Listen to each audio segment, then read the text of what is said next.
నమస్తే, this is Sourya.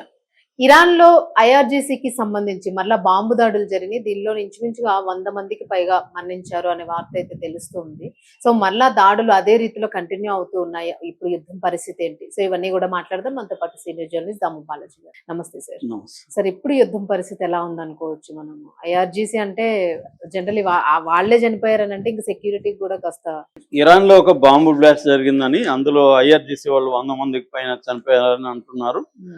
ఇప్పుడు ఈ సందర్భంగా అనేక సంచలనమైన విషయాలు బయటకు వచ్చాయి. అంటే ఇప్పటి వరకు ఏంటంటే ఇరాన్ లో దాదాపు 3350 మంది ఎంతో చనిపోయారని చెప్తున్నారు. అందులో సైనికులు చాలా తక్కువ మంది చనిపోయారని, ఎందుకంటే ఫస్ట్ డే అటాక్ చేసినప్పుడే దాదాపు 48 మంది టాప్ ర్యాంకింగ్ ఆఫీసర్లు చనిపోయారు, టాప్ కమాండర్లు వీళ్ళందరూ. ఎందుకంటే first day Ayatollah Ali Khamenei ఈ మీటింగ్ జరుగుతుంది, టాప్ నాయకులతో ఆయన సమావేశం అయ్యాడు. దాని మీద వీళ్ళు బంకర్ బస్టర్ బాంబులు వేశారు. దాంతో అక్కడున్న అందరూ కూడా దాదాపు చనిపోయారు. దాంట్లోనే ఇప్పుడున్న ముస్తఫా ఖమేనీ కూడా గాయపడి ప్రాణాలతో అయితే ఉన్నాడు. సో అట్లా తీసుకున్నప్పుడు ఒక షిప్ని ఇక్కడ ఇండియన్ ఓషన్ లో చేశారు. అందులో 87 మంది అంత చనిపోయారు. అలా తీసుకున్నప్పుడు ఐఆర్జీసీకి సంబంధించి కొంతమంది అయితే చనిపోయినారు, కానీ కరెక్ట్ గా లెక్కలేదు. ఐడిఎఫ్ అంటే ఇజ్రాయెలీ డిఫెన్స్ ఫోర్సెస్ వాళ్ళు ఏం చెప్తున్నారంటే ఇరాన్ లో ఇప్పటి వరకు 4000 మంది చనిపోయారు అనేది సైనికులు మాత్రమే. ఐఆర్జీసీ వాళ్ళు కావచ్చు, మిలిటరీ వాళ్ళు కావచ్చు, 4000 మంది చనిపోయినారని ఐడిఎఫ్ చెప్తుంది. మరోపక్క హంగా ఆర్గనైజేషన్ ఫర్ హ్యూమన్ రైట్స్ అని నార్వేకి సంబంధించిన ఒక సంస్థ, వాళ్ళు ఇటీవల ఒక ఇరాన్లో ఎంతమంది చనిపోయారని ఒక లెక్క వదిలారు. వాళ్ళు రీసెర్చ్ ఆర్గనైజేషన్ వాళ్ళు చెప్తున్నది 6620 మంది మిలిటరీ సంబంధించిన అధికారులు కావచ్చు, లేకపోతే సాధారణ సైనికులు కావచ్చు చనిపోయారు అనేది ఈ సంస్థ లెక్క చెప్తుంది. ఇరాన్ మాత్రం లెక్కలు కరెక్ట్గా చెప్పట్లేదు. మామూలుగా ప్రతి దేశం కూడా వార్లో ఎంతమంది గాయపడ్డారు, ఎంతమంది చనిపోయినారని క్లియర్గా ఎప్పుడూ డిక్లేర్ చేయరు. అందుకనే first casualty in the war is truth అంటారు.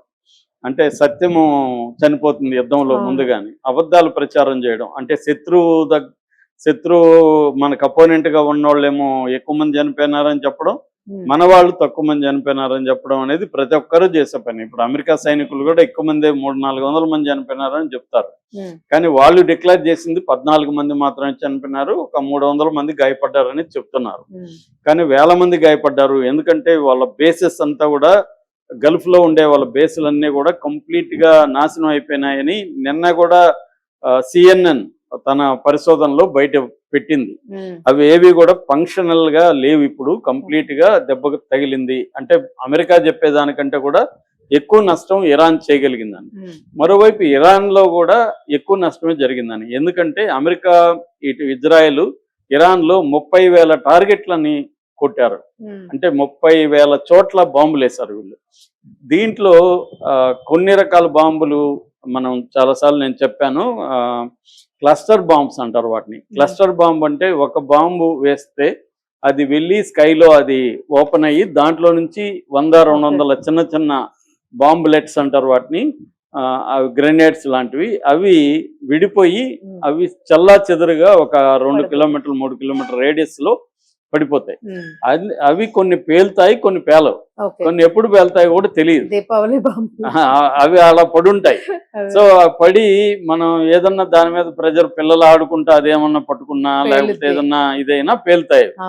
సో అది అందువల్ల క్లస్టర్ బాంబుల్ని దాదాపు 200 దేశాలు బ్యాన్ చేశాయి. కానీ కొన్ని దేశాలు అవి ఇప్పటికి కూడా అలో చేస్తున్నారు. ఇరాన్ కూడా ఇజ్రాయెల్ మీద క్లస్టర్ బాంబులు చాలా వేసింది. అలాగే ఇజ్రాయెల్ కూడా, అమెరికా ఇజ్రాయెల్ కూడా ఇరాన్ మీద బాంబులు వేస్తారు. అలాగే ఇప్పుడు ఆ క్లస్టర్ బాంబుల్ని క్లీనింగ్ కార్యక్రమం అనేది ఇరాన్ చేపట్టింది. అంటే దీనికి స్పెషలైజ్డ్ టీమ్స్ ఉంటారు, మన సినిమాల్లో చూస్తుంటాం, పట్టుకొని వెతుకుతూ ఉంటారు. అలాగా వీళ్ళు స్పెషలైజ్డ్ టీమ్స్ వెళ్ళి ఇప్పటి వరకు 15,000 క్లస్టర్ బాంబుల్ని క్లియర్ చేశారంట ఇరాన్లో.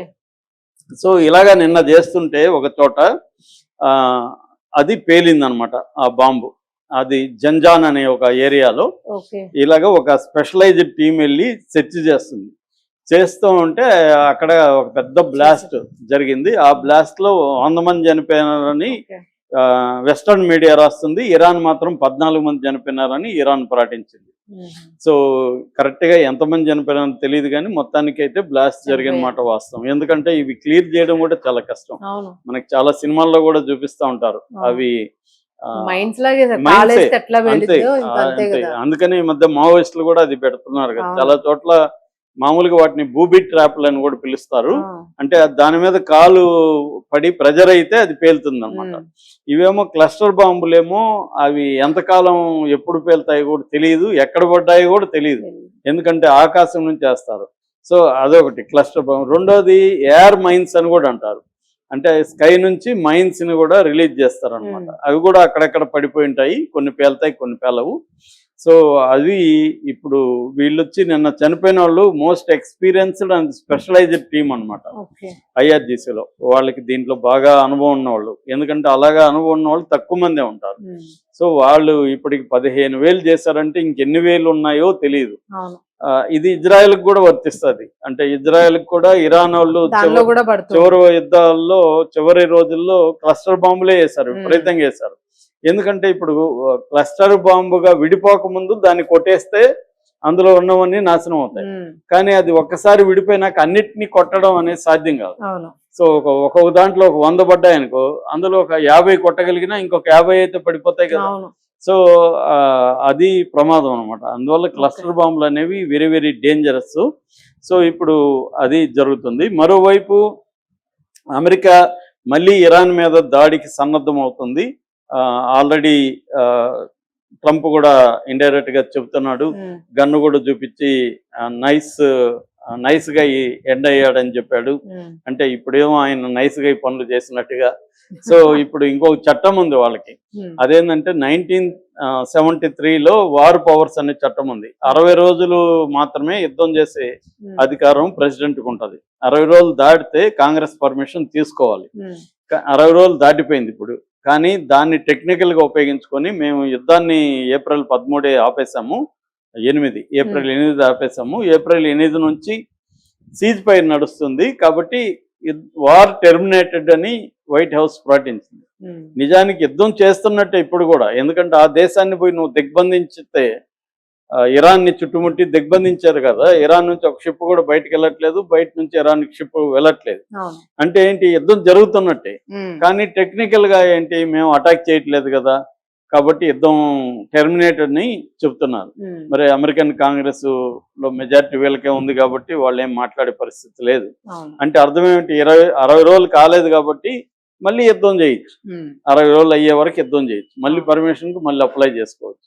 అదే అనమాట తెలివితేటలు. సో అలాగా టెక్నికల్ దీన్ని ఉపయోగించుకుని ఇప్పుడు మళ్ళీ ఇరాన్ మీద అటాక్ చేయబోతుంది. ఇరాన్ కూడా దానికి రెడీగా ఉంది. ఇరాన్ లో కూడా వాళ్ళు మిసైల్స్ ని డ్రోన్స్ ని రెడీ చేసుకుంటున్నారు. అలాగే సముద్రంలో టార్ఫిడో అంటారు, అది వెరీ పవర్ఫుల్ హుటు టార్పిడో అని వాళ్ళ దగ్గర ఉంది. హుటు అంటే తిమింగిలం అనమాట. సో ఆ హుటు వచ్చి మొత్తం అత్యంత వేగంగా పోగలదు. ఫస్ట్ రష్యా దగ్గర ఉంది, దాని తర్వాత వీళ్ళ దగ్గరే ఉంది అనమాట. అది ఇప్పుడు ఉపయోగించబోతున్నారు ఇరాన్ కూడా. అంటే సముద్రంలో ఉండే వార్షిప్లను అటాక్ చేయడానికి ఇరాన్ ఈ వెపన్ ని ఉపయోగించబోతుందని కూడా వార్తలు వస్తాయి. ఇప్పుడు షార్ట్ అండ్ ఇంటెన్సివ్ వార్ అంటారు. అంటే ఇటువంటి ఒక షార్ట్ అండ్ ఇంటెన్సివ్ వార్ ని చేయాలని అమెరికా ప్లాన్ చేస్తుంది. ఈ 2-3 రోజుల్లో అటాక్ జరిగే అవకాశం అయితే ఉంది అనమాట ఇరాన్ మీద.